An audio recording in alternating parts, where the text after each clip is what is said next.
साहेबांनी या बाबतीतलं स्पष्टीकरण दिलेलं आहे। त्याच्याच बरोबर सौरभ काय पळून गेलेला नाही। ज्या लोकांनी मर्डर केला पोलिसांनी सगळ्या लोकांना ताब्यात घेतलेलं आहे।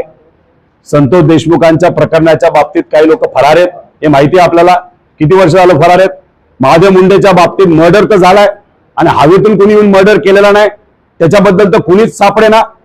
आणि मग याच्यात तुम्ही भूमिका घेत असताना मोठ्याचं पद, पण मोठ्याचं पोर आता पोलीस स्टेशनला चालले ना, तिथं बोलते ना पोलीस स्टेशन बरोबर, पोलिसांची संवाद साधते, चर्चा होते, ही भूमिका महत्वाची आहे। त्यामुळे बघा काही लोक राजकीय दृष्टिकोनातून जर बोलत असतील, हे करत असतील, ते करत असतील, हे योग्य नाही। माझं मत काय आहे, आम्ही लढणार आहोत। या जे काही 100 लोकांवर मर्डर झालेले 100 त्या परिवारासाठी आम्ही लढू। जे काही 200-300 महिलांवर बलात्कार झाले त्यांच्यासाठी आम्ही लढणार आहोत। विनयभंग 500 लोकांवर त्यांच्यासाठी आम्ही लढणार आहोत। आम्ही जाती धर्म बघून तिथं लढत नसतो।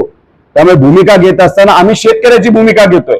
आज 99% शेतकरी इथं सगळ्या समाजाचे, सगळ्या धर्माचे आहेत, त्यासाठी आम्ही लढतोय, या लोकांसाठी सुद्धा लढणार। त्यामुळे याच्यातून कुणी वेगळी भूमिका घेऊन राजकारण याच्यामध्ये आणू नये। न्याय मिळाल्यासाठी पोलीस चांगले आणा।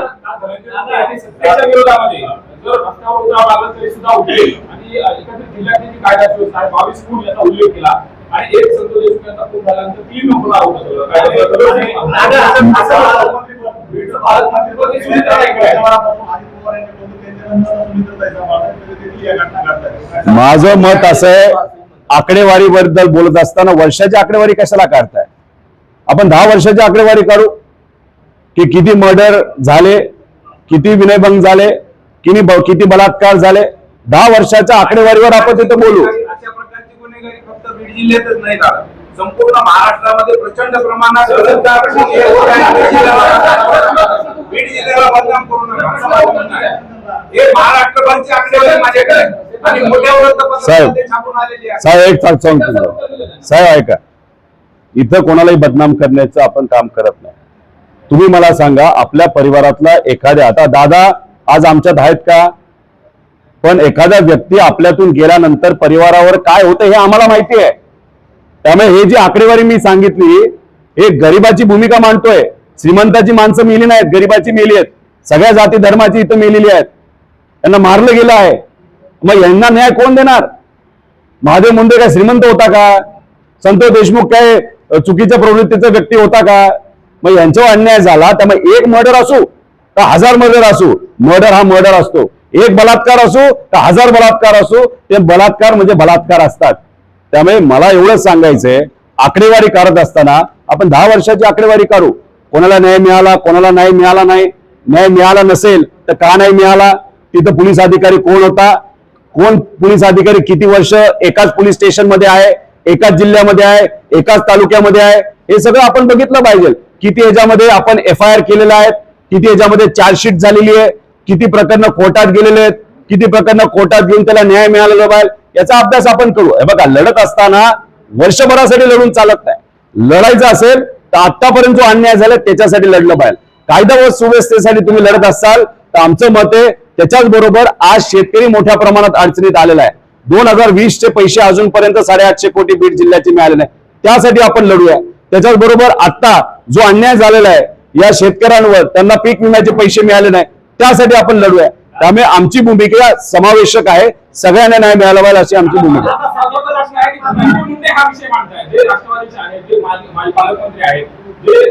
तुम्ही समजून घ्या की या जिल्ह्याच्या बाबतीत बोलायचं झालं तर 2024 मध्ये आमच्या माहितीनुसार 40 खून आपल्या जिल्ह्यात झालेले आहेत।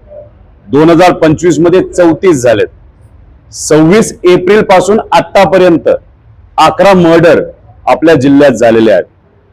त्याच्यामध्ये खुनाचे प्रयत्न 2024 मध्ये 192 ते 95 आहेत, 25 मध्ये 145 ते 150 आहेत आणि 26 एप्रिल पासून आतापर्यंत 43 खुनाचे प्रयत्न आपल्या या जिल्ह्यामध्ये दुर्दैवाने झालेले आहेत। बलात्कार 2024 ला 180 च्या आसपास बलात्कारच्या प्रकरण इथं झालेले आहेत, 25 मध्ये 200 च्या आसपास झालेले आहेत आणि 26 एप्रिल पासून आतापर्यंत 80 बलात्काराचे प्रकरण आपल्या जिल्ह्यात झालेले आहेत। विनयभंग 450, 24-25 मध्ये 482, 26 मध्ये एप्रिल पासून आतापर्यंत 127. म्हणजे कायदा व सुव्यवस्थेची परिस्थिती आपल्या जिल्ह्यामध्ये अतिशय हलाख्याची आहे. आणि हे आकडे मी जे सांगितलेत ते सर्व जाती धर्माच्या लोकांचे आहेत. त्यामुळे या सर्व लोकांना न्याय मिळणं हे महत्वाचं आहे.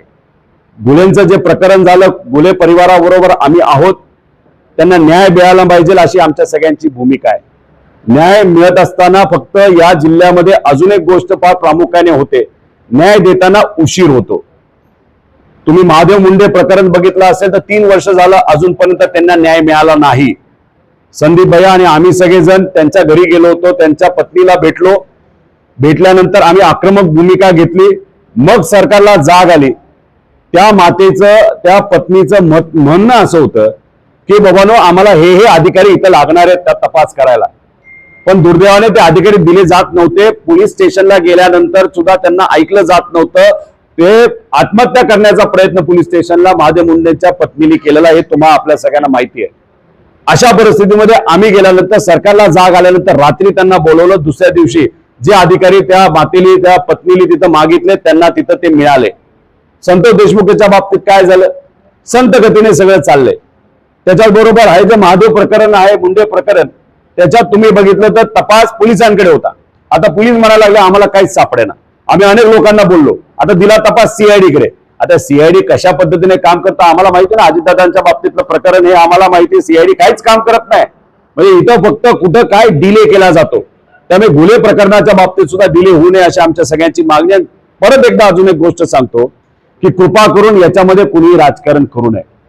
जे कोणी जबाबदार असतील, जे काय असेल, खासदारांची भूमिका तीच आहे, आमची भूमिका तीच आहे, इथे असणाऱ्या प्रत्येक व्यक्तीची भूमिका तीच आहे. स्वच्छ पद्धतीने, पारदर्शक पद्धतीने याच्यामध्ये लक्ष दिलं गेलं पाहिजे. सगळ्या गोष्टी तुम्ही तिथं बघा. आता आज खासदार इथे न येण्याचं कारण त्यांच्या मुलावर ॲलिगेशन झालेले. आता ॲलिगेशन बऱ्याच लोकांची चर्चा केल्यानंतर राजकीय दृष्टिकोनातून झालं असं काही लोकांची चर्चा आहे. पण तरी सुद्धा इथले खासदार प्रामाणिकपणे त्यांच्या मुलाला सांगून आता एसआयटीची जी चौकशी, तिथं तो त्याचं नाव काय, सौरभ हा आता पोलिसांच्या समोर जाऊन तिथं जबाब देणार आहे.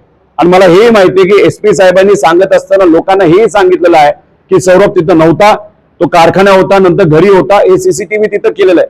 त्यामुळे हे जे काय आकडेवारी मी सांगितलेत सर्व जाती धर्माचे आहेत. याच्यात राजकीय भूमिका कुणी घेऊ नये. कुठलाही सामान्य व्यक्तीवर अन्याय झाला असेल तर त्या व्यक्तीला न्याय मिळालाच पाहिजे. पण ते करत असताना उगाच राजकारण याच्यामध्ये कुणी केलं तर हे लोकही खपून येणार नाही आणि आम्ही तिथं खपून येणार नाही. पण गरीबाला न्याय मिळाला पाहिजे, भुले परिवाराला न्याय मिळाला पाहिजे, संतोष देशमुख परिवाराला न्याय मिळाला पाहिजे, महादेव मुंडे प्रकरणामध्ये न्याय मिळाला पाहिजे. आणि ही जी आकडेवारी मी सांगितली, प्रत्येक व्यक्तीला न्याय मिळाला पाहिजे अशी आमच्या सगळ्यांची भूमिका आहे.